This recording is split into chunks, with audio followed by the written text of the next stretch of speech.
નમસ્કાર. પોતાનું ઘર એ તો સૌનું સપનું હોય છે, બરાબર ને? તો ચાલો આજે વાત કરીએ ગુજરાત સરકારની એક એવી યોજનાની જે આ સપનાને હકીકત બનાવવામાં મદદ કરી શકે છે. આ યોજના છે પંડિત દીનદયાળ આવાસ યોજના. ચાલો એના વિશે બધું જ જાણીએ. દરેક વ્યક્તિ ઈચ્છે છે કે માથે પોતાની પાકી છત હોય, એક સુરક્ષિત ઘર હોય. પણ ઘણીવાર આર્થિક પરિસ્થિતિને કારણે આ સપનું પૂરું કરવું એક મોટો પડકાર બની જાય છે. તો આ જ પડકારને પહોંચી વળવા માટે સરકાર લઈને આવી છે એક ખાસ યોજના. એનું નામ છે પંડિત દીનદયાળ આવાસ યોજના. ચાલો હવે ડિટેલમાં સમજીએ કે આ યોજના શું છે અને કેવી રીતે કામ કરે છે. જુઓ, આ યોજના ગુજરાતના સામાજિક ન્યાય અને અધિકારિતા વિભાગ ચલાવે છે. આનો સીધો અને સરળ હેતુ એ છે કે ગામડામાં કે શહેરમાં રહેતા જે પરિવારોને આર્થિક રીતે ઘર બનાવવામાં તકલીફ પડતી હોય એમને સરકાર તરફથી નાણાકીય મદદ મળે, જેથી એ લોકો પણ પોતાનું એક સરસ, પાક્કું ઘર બનાવી શકે. સારું, તો હવે આવીએ સૌથી અગત્યના સવાલ પર. આ યોજનામાં સરકાર કેટલી આર્થિક મદદ કરે છે? પૈસા કેટલા મળશે? ઘણા લોકોએ સાંભળ્યું હશે કે આ યોજનામાં 1,20,000 રૂપિયાની સહાય મળે છે. અને એ વાત સાચી પણ છે. પણ શું તમને ખબર છે કે આ આંકડો હવે બદલાઈ શકે છે? જી હા, એક બહુ જ મોટું અને રસપ્રદ અપડેટ છે. નવી માહિતી મુજબ 2026થી આ સહાયની રકમ વધીને 1,70,000 રૂપિયા સુધી પહોંચી શકે છે.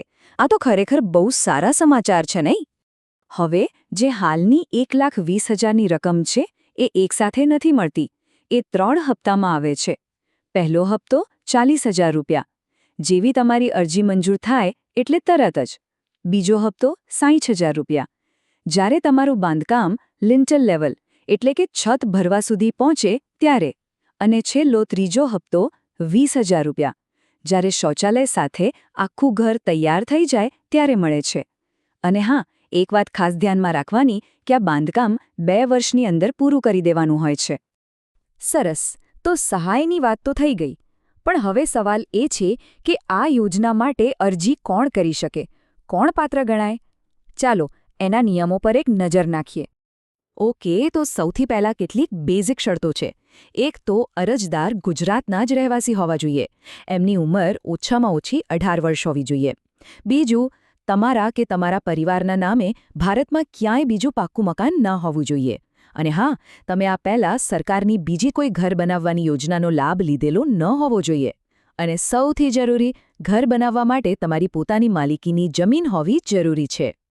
આ યોજના ખાસ કરીને સામાજિક અને શૈક્ષણિક રીતે પછાત વર્ગો, આર્થિક રીતે પછાત વર્ગો અને વિચરતી અને વિમુક્ત જાતિના લોકો માટે બનાવવામાં આવી છે. અને હા, આમાં જે લોકો ગરીબી રેખા નીચે જીવે છે, એટલે કે જેમની પાસે BPL કાર્ડ છે, એમને સૌથી પહેલી પ્રાથમિકતા આપવામાં આવે છે. અને અહીંયા આવે છે 2026 માટેનો બીજો એક મોટો ફેરફાર. પહેલાં આવકની મર્યાદા ઓછી હતી, પણ હવે ગ્રામીણ અને શહેરી બંને વિસ્તારો માટે પરિવારની વાર્ષિક આવક મર્યાદા 6 લાખ રૂપિયા કરી દેવામાં આવી છે. આનો સીધો મતલબ એ છે કે હવે પહેલાં કરતાં પણ ઘણા વધારે પરિવારો આ યોજનાનો લાભ લઈ શકશે. ચાલો માની લઈએ કે તમે પાત્ર છો અને બધા નિયમોમાં આવો છો. તો હવે અરજી ક્યાં અને કેવી રીતે કરવી? ચાલો આખી પ્રોસેસ સ્ટેપ બાય સ્ટેપ સમજીએ. જુઓ, ઓનલાઈન ફોર્મ ભરવા બેસો એ પહેલાં આટલા ડોક્યુમેન્ટ્સ હાથવગા રાખજો. જેમ કે તમારું આધાર કાર્ડ, આવકનો દાખલો, રહેઠાણનો પુરાવો, જાતિનો દાખલો અને સૌથી અગત્યનું, તમારી જમીનના માલિકીના કાગળો. જો BPL કાર્ડ હોય તો એ પણ. સાથે બેંક પાસબુક, મકાન બાંધકામની પરવાનગી અને તલાટી કમ મંત્રીની સહીવાળો પ્લોટનો નકશો. આ બધું રેડી હશે ને તો ફોર્મ ભરવામાં બિલકુલ વાર નહીં લાગે. અરજી કરવી એકદમ સિમ્પલ છે. તમારે સરકારના સમાજ કલ્યાણ પોર્ટલ પર જવાનું છે. જો તમે નવા યુઝર હો તો પહેલાં રજિસ્ટ્રેશન કરી લો. પછી તમારા યુઝર ID અને પાસવર્ડથી લોગિન કરો. અંદર જઈને પંડિત દીનદયાળ ઉપાધ્યાય આવાસ યોજના પસંદ કરવાની. બસ પછી તમારી બધી વિગતો ધ્યાનથી ભરો. જે ડોક્યુમેન્ટ્સ આપણે હમણાં જોયા એ અપલોડ કરો અને ફોર્મ સબમિટ કરી દો. બસ આટલું જ. અને હા, અરજી કર્યા પછી ચિંતા કરવાની જરૂર નથી. તમને જે એપ્લિકેશન નંબર મળે એનાથી તમે એ જ પોર્ટલ પર તમારી અરજીનું સ્ટેટસ ચેક કરી શકો છો. એટલે તમને ખબર પડતી રહે કે તમારી ફાઇલ ક્યાં સુધી પહોંચી. તો આ થઈ બધી ટેકનિકલ વાતો. પણ ચાલો છેલ્લે એ સમજીએ કે આ યોજનાનું મહત્વ શું છે. કેમ આ માત્ર એક ઘર બનાવવાની યોજનાથી કંઈક વધારે છે.